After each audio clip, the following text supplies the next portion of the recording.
Mayor Arya Satyawibawa, seorang komandan Kopaska yang tangguh, selalu siap menghadapi misi berbahaya di laut terbuka. Namun, ketika adiknya, Rina, menghilang secara misterius, ia dihadapkan pada drama kehidupan yang mengguncang hati dan pikirannya. Dr. Kartika, ahli forensik dengan masa lalu kelam, menawarkan bantuan, meski kegelisahan di matanya menyiratkan lebih banyak rahasia yang tersembunyi. Kapten Andika, rekan yang seharusnya menjadi sekutu, justru memunculkan jejak-jejak yang membuat Arya curiga. Dalam perburuan yang penuh intrik dan ketegangan, Arya menghadapi momen-momen yang membuat tubuhnya berguncang penuh kengerian, seolah setiap langkah membawa lebih dekat pada kebenaran yang membuat merinding. Saya sangat berterima kasih kepada yang sudah subscribe serta yang like video ini. Semoga bahagia di dunia dan masuk surga di akhirat kelak. Saya mengajak Anda semua untuk memutihkan kolom komentar dengan menulis sholawat kepada Nabi kita tercinta. Semoga kita bisa mengambil pelajaran dari kisah ini.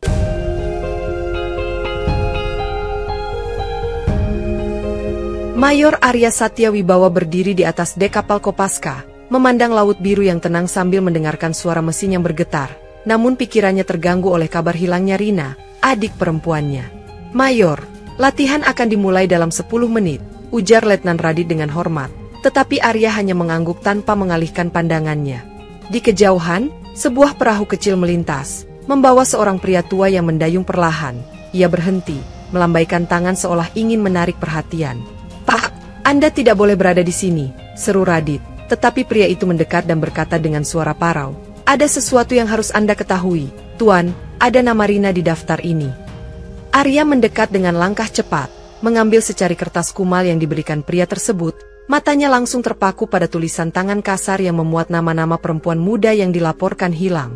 "Dari mana Anda mendapatkan ini?" tanya Arya dengan nada tegas. Tetapi pria itu hanya menggeleng dan menjawab samar, "Mereka tidak suka jika saya bicara lebih jauh." Sebelum Arya sempat mengajukan lebih banyak pertanyaan, pria itu mendayung pergi, meninggalkan rasa penasaran yang mencengkeram. "Mayor, latihan dimulai sekarang," desak Radit lagi, tetapi Arya hanya memberikan perintah singkat. "Kau ambil alih, aku harus menyelesaikan sesuatu." Kertas itu digenggamnya erat saat ia berjalan menuju ruang briefing di dermaga, di mana ia memeriksa dokumen Rina yang terakhir dikirimkan oleh keluarga. Malam itu, Arya memutuskan untuk menyelidiki lebih jauh.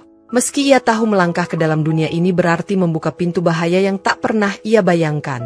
Arya mengendarai mobil dinasnya ke pelabuhan tua yang sudah lama tidak digunakan, ditemani suara mesin yang menderu pelan, sementara lampu-lampu jalanan memudar ke dalam kegelapan malam. Ketika tiba, ia melihat sebuah gudang besar dengan pintu kayu yang sedikit terbuka. Angin malam berhembus membawa aroma garam dan logam. "Ini tempatnya," gumam Arya sambil memasang senter di jaket taktisnya, lalu melangkah hati-hati ke dalam gudang yang dipenuhi bau apek. Di sudut ruangan, ia menemukan kotak besar yang dipenuhi peralatan medis. Beberapa di antaranya masih berlumuran darah yang mengering. "Tuhan, apa yang mereka lakukan di sini?" bisiknya saat melihat tas pendingin berisi organ tubuh yang diawetkan dalam cairan bening. Sebuah suara langkah berat terdengar mendekat, membuat Arya segera menarik pistolnya dan bersembunyi di balik salah satu kotak kayu. Dua pria masuk, bercakap-cakap dengan suara rendah. "Barang ini harus dikirim besok, jangan sampai ada yang tahu." Arya mencatat nomor telepon yang tertera di salah satu kotak sebelum pria-pria itu meninggalkan tempat, lalu mengirim pesan singkat kepada Letnan Radit untuk membawa tim ke lokasi. Saat ia keluar dari gudang, sebuah mobil hitam melintas cepat, dan Arya menyadari bahwa ia sudah diawasi sejak awal. Malam itu, ia melaporkan temuannya ke markas besar, meski ia tahu ini baru awal dari sesuatu yang jauh lebih besar. Di laboratorium forensik rumah sakit militer, Dr. Kartika menyambut Arya dengan senyum canggung, lalu mulai memeriksa barang bukti yang ia bawa dari pelabuhan tua. "Organ ini, mereka disimpan dengan teknik yang sangat canggih, tapi ini bukan untuk transplantasi legal," ujar Kartika sambil menunjukkan hasil tes pada layar komputernya. Arya mengamati layar itu dengan raut wajah serius, lalu bertanya, "Apakah kau pernah melihat kasus seperti ini sebelumnya?" Kartika terdiam sejenak, matanya penuh dengan keraguan, tetapi akhirnya ia berkata, "Mungkin, tapi saya tidak yakin bisa membantu lebih dari ini." "Kita sedang berhadapan dengan sesuatu yang besar," desak Arya, tetapi Kartika menggeleng. "Saya hanya forensik, bukan polisi atau penyelidik." Tiba-tiba, ponsel Arya bergetar. Pesan dari Radit masuk, memberitahukan bahwa nama dalam daftar yang ditemukan pria tua itu cocok dengan korban hilang yang pernah dilaporkan ke polisi. Kartika, aku butuh analisismu di lapangan. Ini bukan hanya tentang pekerjaanmu, ini soal kemanusiaan, bujuk Arya dengan nada tegas. Kartika menghela napas panjang, lalu mengangguk. Baiklah, tapi kau harus melindungi saya. Saat mereka bersiap pergi, seseorang mengamati dari kejauhan. Sosok itu mengangkat telepon dan berkata pelan, mereka sudah mulai bergerak. Sementara itu, Arya merasa semakin yakin bahwa Kartika tahu lebih banyak daripada yang ia akui, tetapi ia memilih untuk menahan kecurigaannya untuk sementara waktu. Arya dan Kartika menyelinap masuk rumah sakit tempat Rina bekerja terakhir kali, berpura-pura sebagai petugas keamanan yang sedang memeriksa sistem listrik. Di lantai bawah tanah, mereka menemukan sebuah ruangan dengan pintu baja besar, tertutup rapat, dan dijaga oleh kamera pengintai yang terus berputar. Ini tidak terlihat seperti fasilitas biasa, bisik Kartika, sementara Arya meretas sistem pengamanan dengan alat yang ia bawa dari markas. Pintu itu terbuka dengan bunyi klik pelan, memperlihatkan ruangan operasi yang dilengkapi dengan alat-alat modern, tetapi sebagian besar ditutupi plastik hitam. Di sudut ruangan, mereka menemukan catatan operasi yang mencatat pengangkatan organ dari pasien tanpa identitas.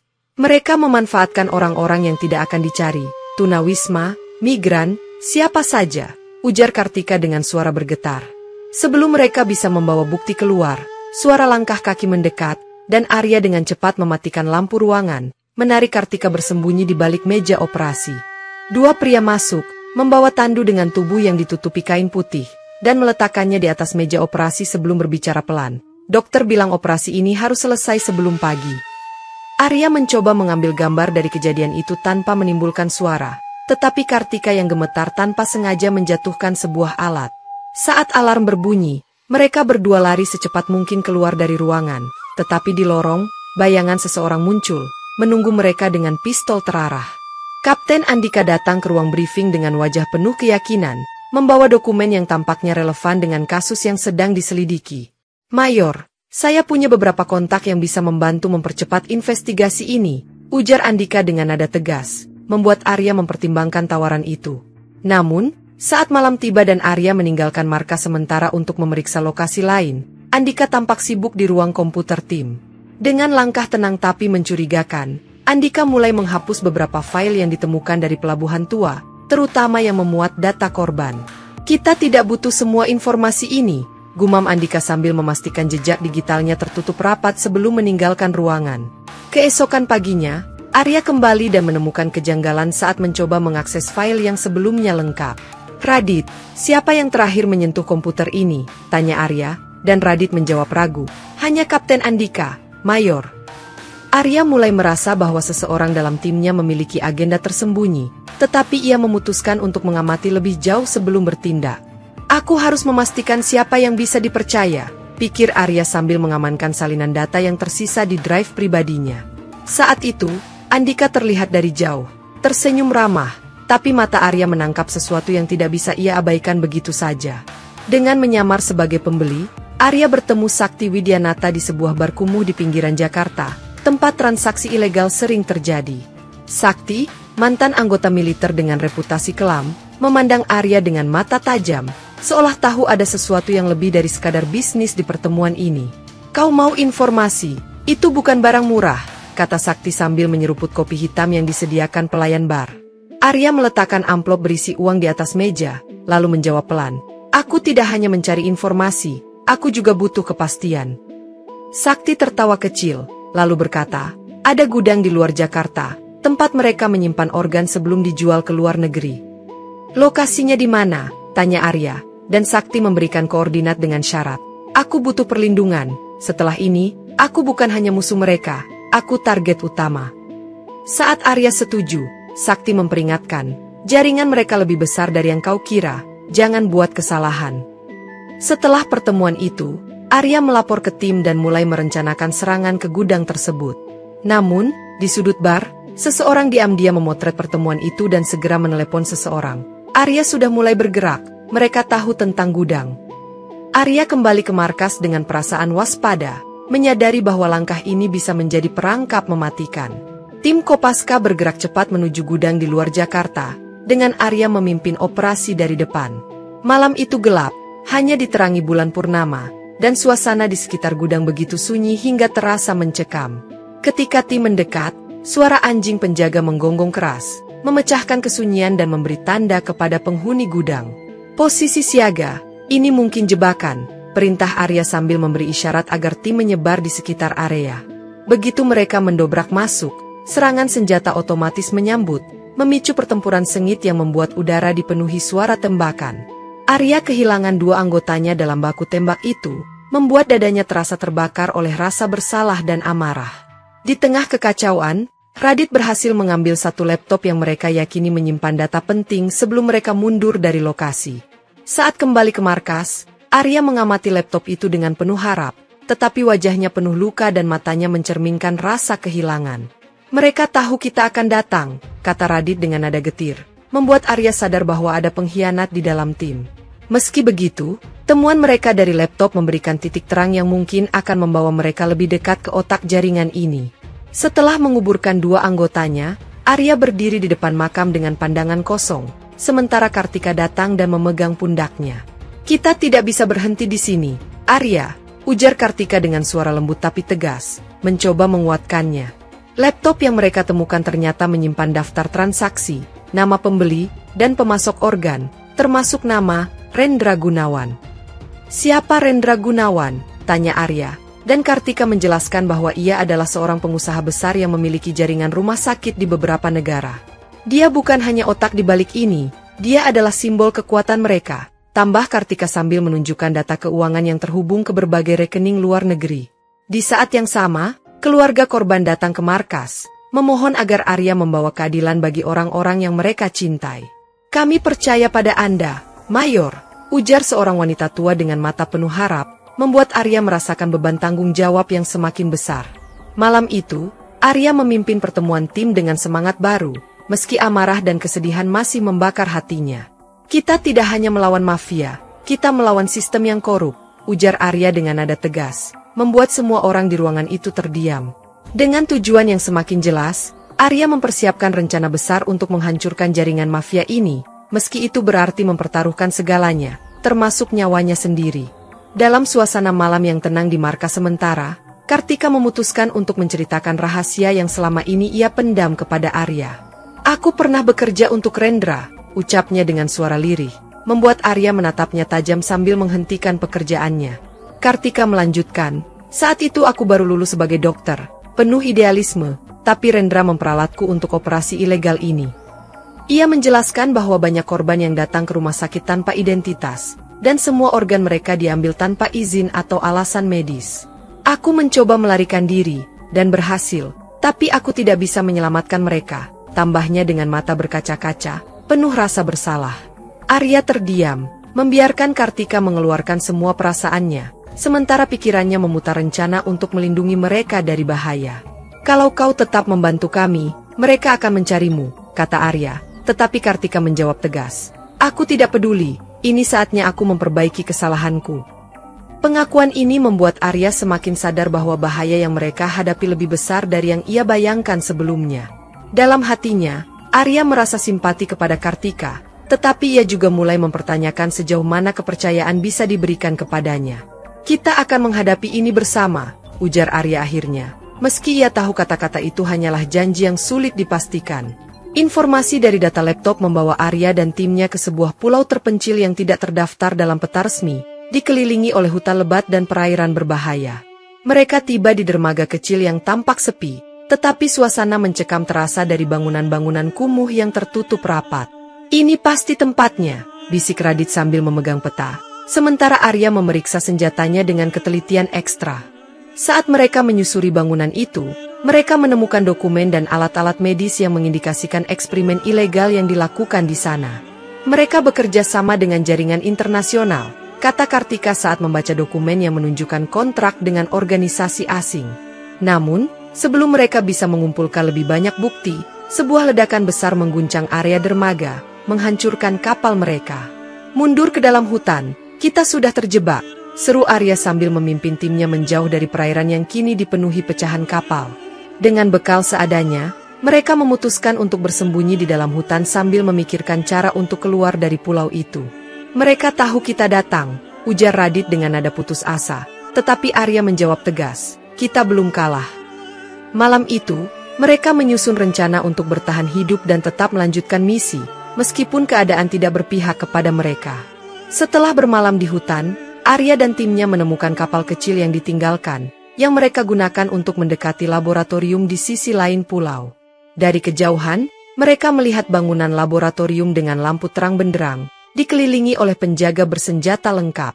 Kita harus masuk tanpa membuat keributan, kata Arya sambil mengamati pergerakan musuh menggunakan teropong malam.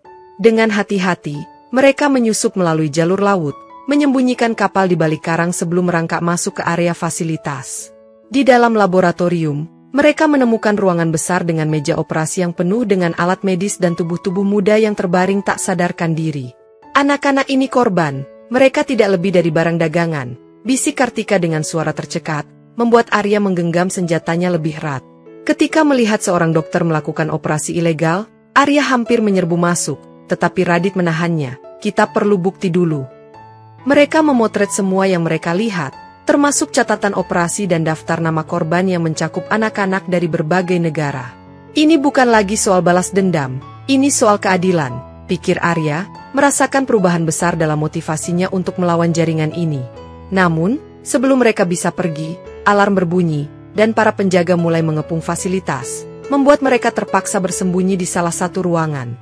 Di markas mafia yang terletak di pinggiran kota, Kapten Andika terlihat turun dari mobil hitam dengan pakaian sipil, berbicara dengan salah satu pengawal. Dari kejauhan, seorang informan Arya memotret pertemuan itu, lalu mengirimkan gambar tersebut langsung ke ponsel Arya. Aku tahu ada yang tidak beres dengannya, kata Arya sambil menunjukkan foto itu kepada Radit, yang terlihat terkejut. Malam itu, Arya mengawasi pergerakan Andika dengan seksama, memastikan tidak ada yang mencurigai rencananya. Andika kembali ke markas dan bertingkah seperti biasa, bahkan menawarkan strategi untuk serangan berikutnya.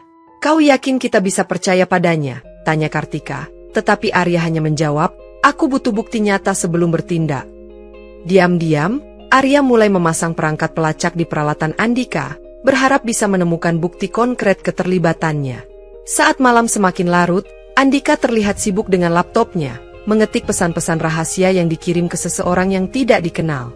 Jika dia tahu aku mengawasinya, semuanya bisa hancur, pikir Arya, sambil tetap berusaha menjaga suasana tim agar tidak tegang. Dalam hatinya, Arya tahu bahwa jika Andika benar-benar pengkhianat, mereka menghadapi ancaman dari dalam yang lebih berbahaya daripada musuh di luar.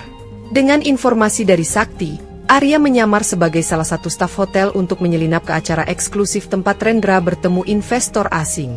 Di sebuah ruangan VIP dengan pengamanan ketat, Arya melihat Rendra duduk bersama seorang pria berjas mahal, menyerahkan dokumen yang tampak sangat penting. Aku harus mendapatkannya, pikir Arya. Lalu dengan penuh perhitungan ia memanfaatkan gangguan kecil untuk menyusup ke ruangan saat para penjaga sedang lengah. Setelah berhasil mencuri dokumen itu, Arya bergegas keluar, tetapi langkahnya terhenti ketika salah satu anak buah Rendra mengenalinya. Hei, siapa kau? Teriak pria itu, memicu pengejaran yang kacau di lorong-lorong hotel yang mewah namun sempit. Arya berusaha melarikan diri melalui tangga darurat, tetapi ia terpojok di atap, di mana perkelahian brutal terjadi. Meski berhasil melumpuhkan musuhnya, Arya terluka parah di sisi tubuhnya akibat pisau yang mengenai tulang rusuknya. Ia melompat ke balkon kamar hotel di bawah untuk melarikan diri, membuat tubuhnya terhempas keras ke lantai. Dengan sisa tenaga, Arya keluar dari hotel melalui pintu belakang, tempat Radit dan tim sudah menunggunya di mobil pelarian. Kita dapat dokumennya, tapi aku harus dirawat sekarang, ujar Arya dengan napas tersengal, membuat tim segera membawanya kembali ke markas. Kartika bekerja keras merawat luka Arya, yang terbaring lemah di ruang medis kecil di markas sementara mereka. Lukanya dalam, tapi kalau dia istirahat, dia akan pulih, ujar Kartika kepada tim, meskipun kekhawatiran tampak jelas di wajahnya. Tim mulai kehilangan semangat setelah operasi yang penuh risiko itu, terutama karena luka Arya menjadi simbol kekalahan mereka. Bagaimana kita bisa menang kalau kita terus seperti ini? Tanya Radit dengan nada putus asa, membuat suasana semakin tegang. Meski dalam kondisi lemah, Arya tetap berusaha berbicara. Kita belum kalah, ini hanya permulaan. Kata-katanya menggugah emosi tim, yang perlahan kembali merasa bahwa mereka masih punya harapan untuk menyelesaikan misi ini. Kartika menyentuh bahu Arya, berkata dengan lembut, "Istirahatlah dulu, kami akan menyelesaikan ini bersama-sama." Sementara Arya memulihkan diri, tim mempelajari dokumen yang berhasil dicuri, menemukan lebih banyak nama dan lokasi operasi mafia. "Ini adalah kunci untuk menghancurkan mereka," ujar Kartika dengan nada penuh tekad, menunjukkan sebuah dokumen yang memuat jadwal transaksi besar berikutnya. Malam itu, semangat tim mulai bangkit kembali. Meskipun mereka tahu tantangan yang menunggu masih sangat berat. Rendra mencoba melarikan diri menggunakan kapal pesiar mewahnya, membawa dokumen-dokumen penting dan beberapa korban yang masih hidup. Tim Kopaska dengan kapal cepat mengejarnya di perairan yang gelap, berusaha menghentikan pelariannya sebelum ia mencapai wilayah internasional. "Kita tidak bisa membiarkan dia lolos," seru Arya, meski lukanya belum sepenuhnya sembuh, sambil memimpin tim dari ruang komunikasi kapal. Dalam pertempuran sengit, anak buah Rendra menembaki kapal Kopaska, memaksa Arya dan timnya untuk membalas dengan taktik yang penuh perhitungan. Sebuah manuver berani dilakukan Radit, yang berhasil mendekati kapal pesiar dan melompat untuk mematikan sistem navigasi musuh.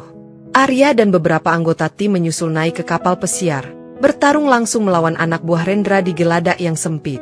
"Tangkap mereka hidup-hidup," perintah Arya sambil melumpuhkan seorang penjaga dengan pukulan telak. Meskipun mereka berhasil menangkap beberapa anak buah Rendra, pria itu sendiri melarikan diri menggunakan speedboat kecil yang sudah dipersiapkannya. "Dia lolos lagi," gumam Arya dengan nada frustrasi, tetapi Kartika mengingatkannya, "Setidaknya kita punya bukti kuat sekarang." Kapal pesiar yang sekarang dikuasai tim mereka menjadi kunci baru untuk mengungkap jaringan lebih dalam. Di dalam kapal pesiar, tim menemukan ruangan rahasia yang dipenuhi dokumen transaksi, daftar korban, dan laporan medis. Salah satu dokumen menunjukkan bahwa rumah sakit tempat Rina bekerja menjadi salah satu lokasi utama operasi mafia, yang membuat Arya terkejut dan marah. "Rumah sakit ini di bawah pengawasan Andika," ujar Kartika dengan nada serius, sambil menunjukkan beberapa tanda tangan di dokumen. Arya mulai menghubungkan semua petunjuk, semakin yakin bahwa Andika memiliki peran besar dalam jaringan ini. "Kalau kita tidak bertindak cepat, mereka akan menutup semua bukti," desak Kartika, merasa waktu semakin menipis untuk mengambil langkah berikutnya. Namun, Arya menyadari bahwa menangkap Andika tanpa bukti konkret bisa memecah belah tim dan membahayakan misi mereka. "Kita butuh rencana yang matang," jawab Arya sambil memandangi daftar korban dengan tatapan penuh dendam.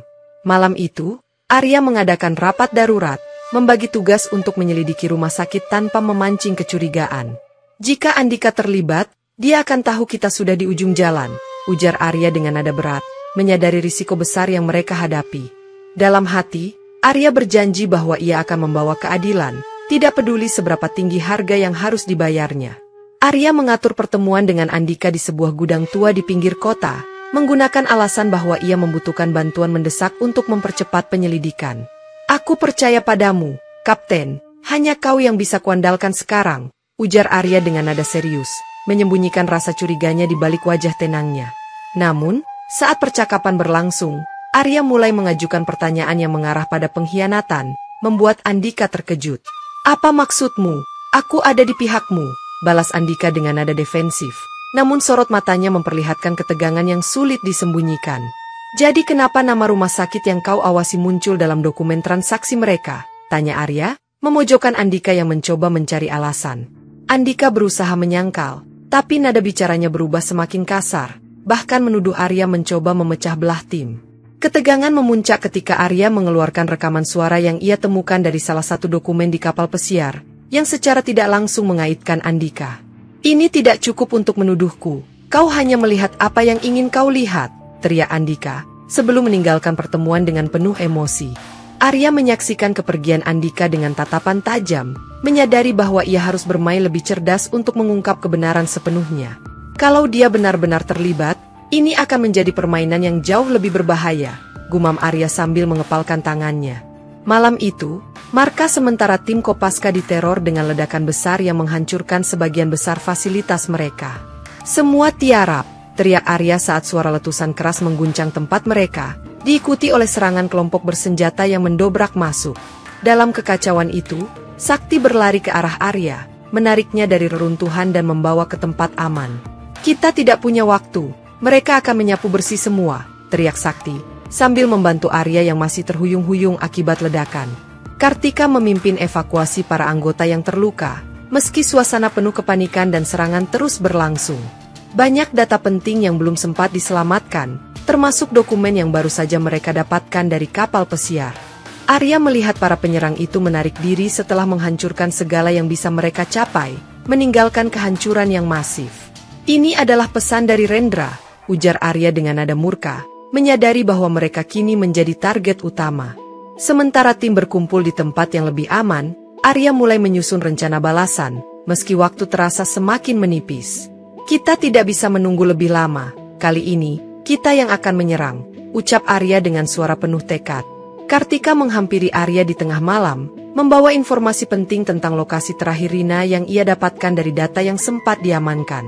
Arya, aku tahu di mana Rina, tapi tempat itu berbahaya, dijaga ketat oleh anak buah Rendra, ujar Kartika, suaranya bergetar antara takut dan tekad. Arya mendengar penjelasan Kartika dengan serius, merasa bahwa ini mungkin menjadi satu-satunya kesempatan untuk menyelamatkan Rina. Aku akan pergi sendiri, ini terlalu berbahaya bagimu, kata Arya dengan nada tegas. Tapi Kartika bersikeras untuk ikut. Kau butuh seseorang yang tahu bagaimana bertahan di sana. Aku tidak akan membiarkanmu melakukannya sendiri, balas Kartika dengan penuh keyakinan. Perdebatan kecil terjadi, tetapi pada akhirnya Arya mengalah, mengetahui bahwa Kartika tidak akan mundur dari misinya. Baiklah, tapi kau harus mengikuti perintahku. Sekali saja kau melawan, kita berdua mungkin tidak akan keluar dari sana hidup-hidup, ujar Arya memperingatkan. Sementara itu, tim lainnya bersiap untuk mendukung dari jauh, meski mereka tahu bahwa misi ini akan sangat berisiko. Kartika mempersiapkan perlengkapan medis dan beberapa dokumen penting, bersiap menghadapi situasi terburuk di lokasi. Kita akan membawa Rina pulang, tidak peduli apa yang harus kita hadapi, ucap Arya dengan tatapan tajam ke arah cakrawala yang gelap.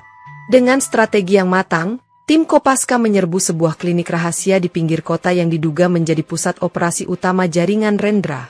Dalam ruangan dingin yang penuh dengan alat-alat medis, Arya menemukan beberapa korban yang masih hidup namun dalam kondisi mengenaskan.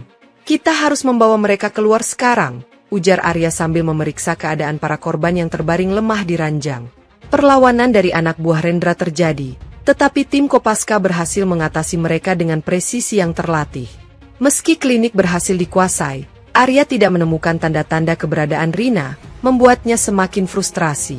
Kartika menemukan sebuah laptop yang tersembunyi di ruang direktur klinik, yang berisi data logistik operasi ini. Rendra sudah memindahkan operasinya ke luar negeri, ujar Kartika setelah membaca data itu, membuat Arya sadar bahwa permainan ini belum selesai. Mereka menyelamatkan semua korban dan membawa mereka ke tempat aman, memastikan mereka mendapat perawatan medis yang layak. Namun, bayangan keberadaan Rina yang semakin jauh membuat Arya semakin terbakar oleh keinginan untuk menyelesaikan misi ini. Aku tidak akan berhenti sampai semua orang yang bertanggung jawab dihukum, ujar Arya dengan nada penuh dendam saat tim meninggalkan klinik tersebut. Arya dan tim mendapat informasi dari saksi yang berhasil selamat bahwa Andika terlihat menghapus data penting di markas utama, yang mengarah pada kecurigaan lebih dalam. Kita harus mengecek markas sekarang, perintah Arya tegas, memimpin tim menuju lokasi yang sudah diidentifikasi. Begitu sampai di markas, mereka menemukan Andika yang sedang duduk di depan komputer, mencoba menghapus jejak-jejak digital yang mengarah padanya. Apa yang kau lakukan, Kapten? Tanya Arya dengan suara dingin, sementara Andika terlihat panik, menyadari dirinya telah terperangkap. Kau tidak mengerti, Arya, Rendra sudah selangkah lebih maju, kata Andika dengan suara gemetar, berusaha mencari alasan. Namun, Arya sudah memegang bukti kuat dan segera mengungkapkan pengkhianatan Andika kepada seluruh tim, yang terkejut mendengar pengkhianatan dari pemimpin mereka.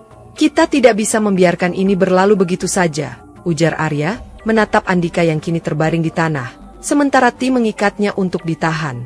Kau mengkhianati kami semua, Andika, aku tidak akan memaafkanmu, ucap Arya dengan penuh kebencian, sebelum akhirnya memberi perintah untuk membawa Andika ke tempat penahanan. Andika hanya bisa terdiam, namun matanya penuh dengan ancaman, menyadari bahwa meskipun ia kini ditangkap, ancaman dari Rendra masih terus mengintai. Jangan senang dulu, Arya, Rendra tidak akan membiarkan ini begitu saja, kata Andika dengan senyum sinis, menandakan bahwa perang ini belum berakhir. Arya dan tim mempersiapkan perjalanan menuju perbatasan laut, tempat Rendra berencana melarikan diri dengan kapal kargo yang telah disiapkan. Kita harus menyusup tanpa menarik perhatian, Kartika, Aku percayakan rencana ini padamu, ujar Arya sambil menatap Kartika, yang kini memimpin persiapan. Kartika memanfaatkan jaringan sakti untuk mendapatkan informasi lebih lanjut mengenai rute kapal dan jalur yang paling aman untuk mereka lewati tanpa diketahui musuh. Aku sudah menghubungi kontak di pelabuhan, kita harus bergerak cepat sebelum Rendra pergi, kata Sakti, memberi arahan yang lebih jelas. Dalam perjalanan, Arya mendapat kabar melalui radio dari Intel yang masih berada di markas, bahwa Rina mungkin masih hidup dan berada di kapal kargo tersebut. Apa? Rina masih hidup? Tanya Arya dengan ekspresi tercengang, meskipun harapan itu memberi sedikit kelegaan di tengah perjuangan panjang mereka. Ini berita bagus, Arya, kita harus cepat, jawab Kartika, memotong kekhawatiran Arya dan memastikan fokus tim tetap pada misi. Arya merasa emosinya campur aduk, antara keinginan untuk menangkap Rendra dan menyelamatkan Rina yang selama ini menjadi motivasinya. Mereka mendekati pelabuhan dengan hati-hati, mengetahui bahwa segala langkah mereka kini penuh dengan risiko besar. Ini bukan hanya tentang menghentikan Rendra, ini tentang menyelamatkan mereka yang tak bersalah, gumam Arya, menegaskan tujuannya. Kapal kargo terlihat dari kejauhan, dan Arya memerintahkan tim untuk menyerbu dengan cepat sebelum Rendra menyadari kedatangan mereka. Ayo, kita harus cepat, ujar Arya, saat tim memasuki kapal melalui jalur tersembunyi yang telah disiapkan oleh Sakti. Begitu mereka tiba di dalam kapal, mereka disambut dengan tembakan dari anak buah Rendra yang sudah menunggu di balik peti-peti besar. Pertempuran sengit pecah, dengan tim Kopaska berusaha menguasai posisi strategis di kapal, meskipun musuh terus memberikan perlawanan keras. Dalam kekacauan itu, Arya berhasil melumpuhkan beberapa anak buah Rendra, namun Rendra berhasil melarikan diri menuju dek atas kapal. Rendra lari ke dek atas. Ayo kejar, teriak Arya, memerintahkan tim untuk mengejarnya.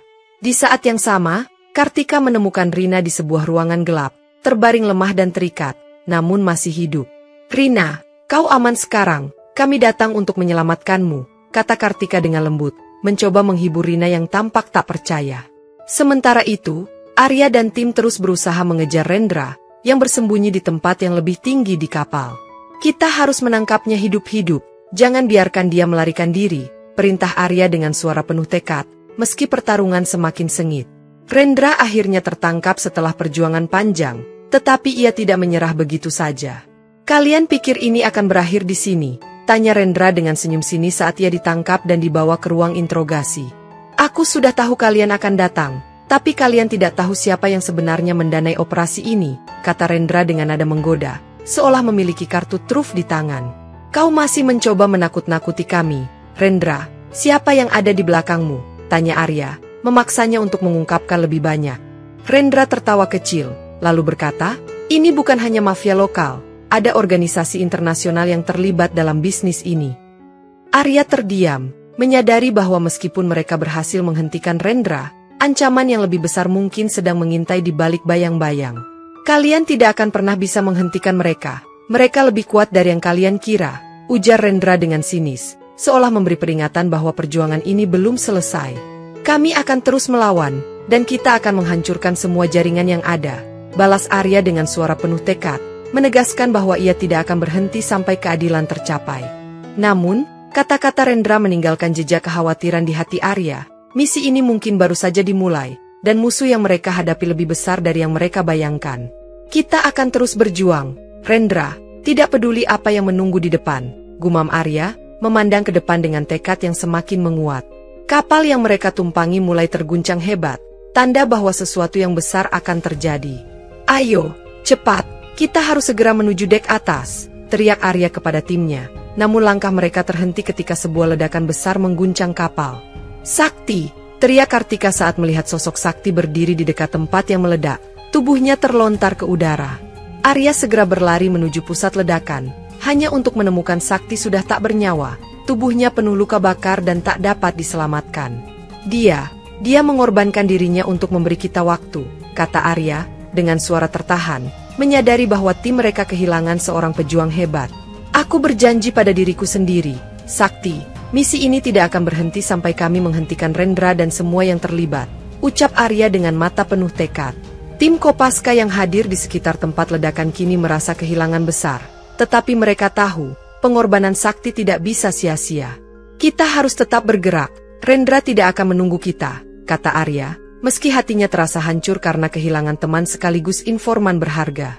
Untuk Sakti, teriak Kartika dengan penuh semangat, membangkitkan semangat tim untuk melanjutkan perjuangan meski diliputi rasa duka yang mendalam.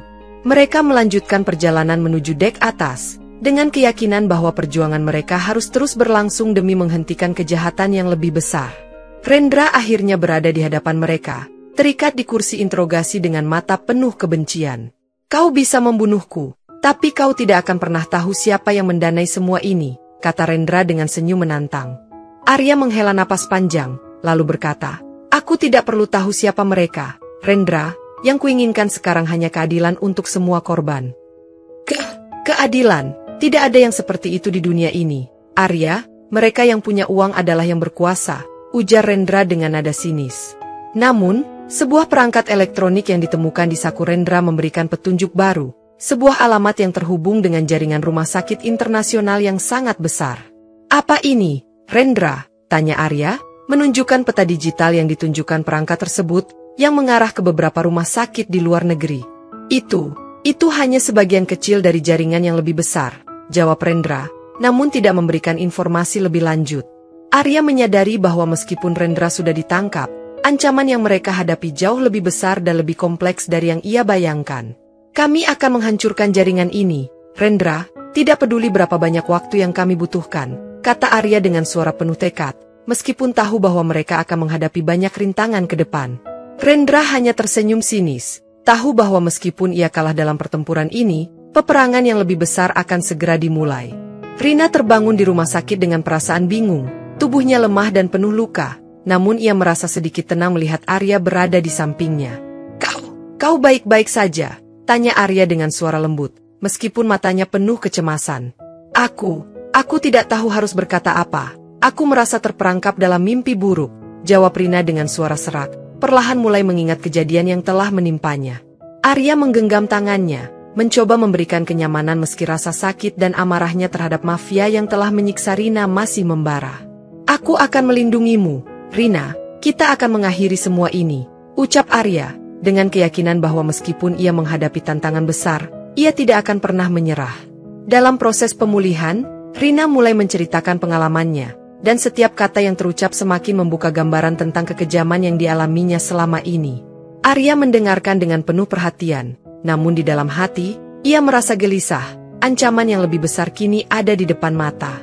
"Aku merasa takut, Arya, takut mereka akan datang lagi," kata Rina, menatapnya dengan mata penuh ketakutan.